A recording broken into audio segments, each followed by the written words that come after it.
তসলিমা নাসরিন ভালোবেসে বিয়ে করেছিল কবি রুদ্র মোহাম্মদ শহীদুল্লাহকে। তবে একাধিক প্রেমের অভিযোগে একসময় তসলিমা নাসরিন ছেড়ে যায় রুদ্র মোহাম্মদ শহীদুল্লাহকে। তসলিমার সাথে বিবাহ বিচ্ছেদের 4 বছর পরে 1991 সালে রুদ্র মোহাম্মদ শহীদুল্লাহ মারা যায়। অতিরিক্ত মাদক সেবনকে তার অকাল মৃত্যুর জন্য দায়ী করা হয়। রুদ্রের মৃত্যুর পর তার আমার ভিতর ও বাহিরে অন্তরে অন্তরে কবিতাটি পাওয়া যায়, যেটি পরবর্তীতে বিখ্যাত হয়ে ওঠে। অনেকেই বলে থাকেন এটি তসলিমা নাসরিনকে উদ্দেশ্য করে তিনি লিখেছিলেন। এর জবাবে তসলিমা নাসরিনও একটি কবিতা লেখেন, যেখানে তিনি রুদ্রর প্রতি তার ভালোবাসার কথা লেখেন ও একই সাথে রুদ্রর একাধিক প্রেমের কথা তোলেন। রুদ্রর গান ভালো আছি ভালো থেকো, আকাশের ঠিকানায় চিঠি লিখো। আকাশের ঠিকানায় চিঠি লিখো। তসলিমা নাসরিনের জবাব ছিল, প্রিয় রুদ্র, প্রযত্নে আকাশ, তুমি আকাশের ঠিকানায় চিঠি লিখতে বলেছিলে। তুমি কি এখন আকাশ জুড়ে থাকো? তুমি আকাশে উড়ে বেড়াও তুলোর মতো, পাখির মতো? তুমি এই জগৎ সংসার ছেড়ে আকাশে চলে গেছো। তুমি আসলে বেঁচেই গেছো রুদ্র। আচ্ছা, তোমার কি পাখি হয়ে উড়ে ফিরে আসতে ইচ্ছে করে না? তোমার সেই ইন্দিরা রোডের বাড়িতে, আবার সেই নীলক্ষেত, শাহবাগ, পরিবাগ, লালবাগ চষে বেড়াতে ইচ্ছে তোমার হয় না এ আমি বিশ্বাস করি না। ইচ্ছে ঠিকই হয়, পারো না। অথচ একসময় যা ইচ্ছে হতো তোমার তাই করতে। ইচ্ছে যদি হতো সারা রাত না ঘুমিয়ে গল্প করতে করতে, ইচ্ছে যদি হতো সারা দিন পথে পথে হাঁটতে হাঁটতে। কে তোমাকে বাধা দিত? জীবন তোমার হাতের মুঠোই ছিল। এই জীবন নিয়ে যেমন ইচ্ছে খেলেছ। আমার ভেবে অবাক লাগে, জীবন এখন তোমার হাতের মুঠোয় নেই। ওরা তোমাকে ট্রাকে উঠিয়ে মিঠে খালি রেখে গেল।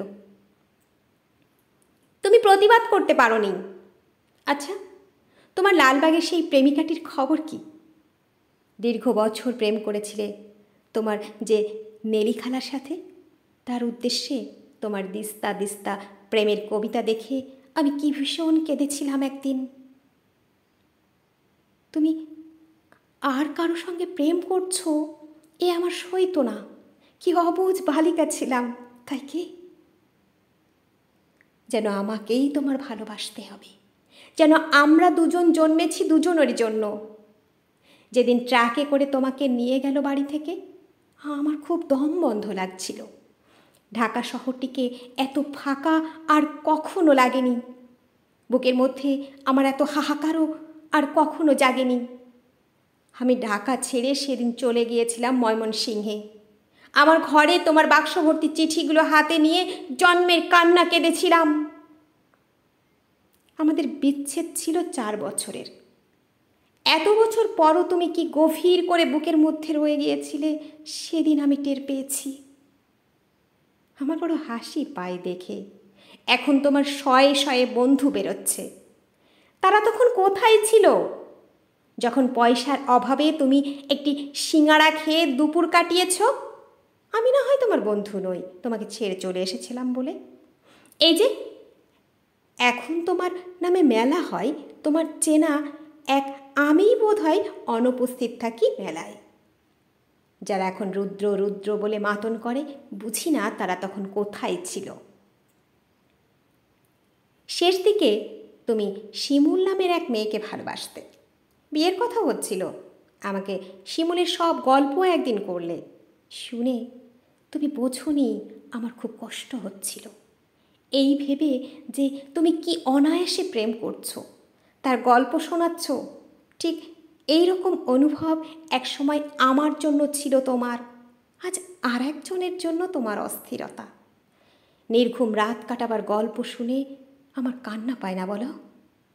তুমি শিমুলকে নিয়ে কি কি কবিতা লিখলে তা দিব্যি বলে গেলে।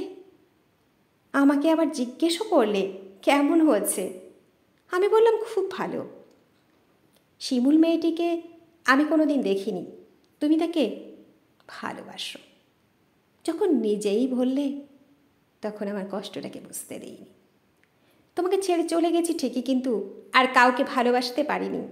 ভালোবাসা যে যাকে তাকে বিলোবার জিনিস নয়। আকাশের সঙ্গে কত কথা হয় রোজ, কষ্টের কথা, সুখের কথা। একদিন আকাশ ভরা জ্যোৎস্নায় গা ভেসে যাচ্ছিল আমাদের। তুমি দু চারটি কষ্টের কথা বলে নিজের লেখা একটি গান শুনিয়েছিলে। ভালো আছি, ভালো থেকো, আকাশের ঠিকানায় চিঠি দিও। মংলায় বসে গানটি লিখেছিলে। মনে মনে তুমি কার চিঠি চেয়েছিলে? আমার, নেলি খালার, শিমুলের? অনেক দিন ইচ্ছে তোমাকে একটা চিঠি লিখি। একটা সময় ছিল তোমাকে প্রতিদিন চিঠি লিখতাম, তুমিও লিখতে প্রতিদিন। সেবার আরমনিটোলার বাড়িতে বসে দিলে আকাশের ঠিকানা। তুমি পাবে তো এই চিঠি? জীবন এবং জগতের তৃষ্ণা তো মানুষের কখনো মেটে না। তবু মানুষ আর বাঁচে কদিন বলো? দিন তো ফুরোই। আমার কি দিন ফুরোচ্ছে না? তুমি ভালো থেকো, আমি ভালো নেই। ইতি সকাল। পুনশ্চ। আমাকে সকাল বলে ডাকতে তুমি। কতকাল ওই ডাক শুনি না। তুমি কি আকাশ থেকে সকাল, আমার সকাল বলে মাঝে মধ্যে ডাকো?